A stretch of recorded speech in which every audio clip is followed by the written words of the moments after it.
नमस्कार, the desert stories में एक बार फिर से आप सभी का स्वागत है। मैं हूं सुनीता शर्मा। आइए देखते हैं आज के मुख्य समाचार। ओमान में फुटबॉल प्रशंसकों ने शुक्रवार की शाम का एक अच्छा हिस्सा रॉयल ओपेरा हाउस मस्कत के बाहर फीफा विश्व कप ट्रॉफी की एक झलक पाने के लिए बिताया, जो टूर्नामेंट के 2022 संस्करण से पहले एक प्रचार दौरे के हिस्से के रूप में देश में आया था। 2022 फीफा विश्व कप, जो इस साल नवंबर और दिसंबर में कतर में आयोजित किया जाएगा, अरब क्षेत्र में पहला टूर्नामेंट है। प्रचार ट्रॉफी दौरे में मेजबान देश में पहुंचने से पहले यूएई, सऊदी अरब, बहरीन, कुवैत, लेबनान जैसे कई अरब देशों में स्टॉप ओवर शामिल है।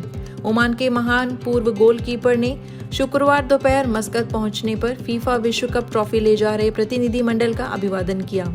अल हब्सी, जो कतर में आयोजित होने वाले आगामी फीफा विश्व कप के लिए राजदूतों में से एक है, ने भी ट्रॉफी के साथ तस्वीर के लिए ब्राजील के पूर्व मिडफील्डर गिलबर्टो सिल्वा के साथ पोज दिया, जो ट्रॉफी के साथ ओमान आए थे।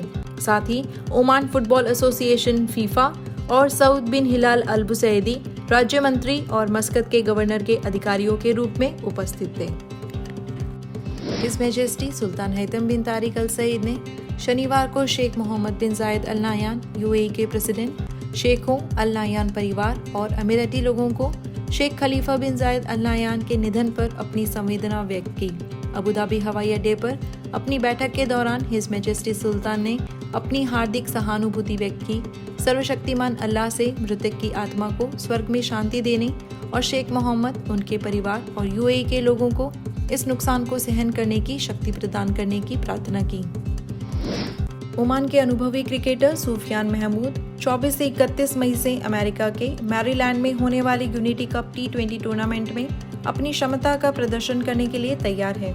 अतीत में ओमान का प्रतिनिधित्व करने वाले ऑलराउंडर खेल के छोटे प्रारूपों में लगातार अच्छा प्रदर्शन कर रहे हैं। His majesty sultan Haitham bin Tariq Al Said द्वारा सौंपे गए his highness Sayyid Belarab bin Haitham bin Tariq Al Said ने आज राष्ट्रीय संग्रहालय के रेनेसेंस गैलरी में late sultan Qaboos bin Said के कॉर्नर का उद्घाटन किया। यह कॉर्नर स्वर्गीय सुल्तान के व्यक्तित्व के विभिन्न पहलुओं और दुनिया के विभिन्न देशों के साथ शांति और मैत्रीपूर्ण संबंधों के प्रतीक के रूप में उनकी भूमिका को बताता है। यह कॉर्नर लेट सुल्तान के जन्म और पालन पोषण, उनके सबसे प्रमुख शौक और रुचियां, उनके विश्वविद्यालय के अध्ययन, सिंहासन पर उनके प्रवेश, संस्थानों और कानून की स्थिति की स्थापना, विरासत को एकीकृत करने में उनकी भूमिका और आधुनिकता, क्षेत्रीय और अंतर्राष्ट्रीय स्तरों पर ज्ञान और शांति के प्रतीक के रूप में उनकी स्थिति पर प्रकाश डालता है।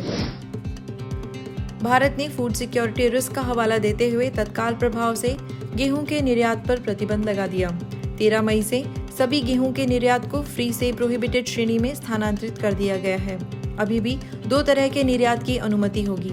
पहला, उन देशों के लिए जिन्हें खाद्य सुरक्षा जरूरतों के लिए गेहूं की आवश्यकता होती है, और दूसरा ब्लूमबर्ग के अनुसार सरकारों के अनुरोधों पर आधारित है, जिसमें भारत के विदेश व्यापार महानिदेशालय द्वारा एक अधिसूचना का हवाला दिया गया है।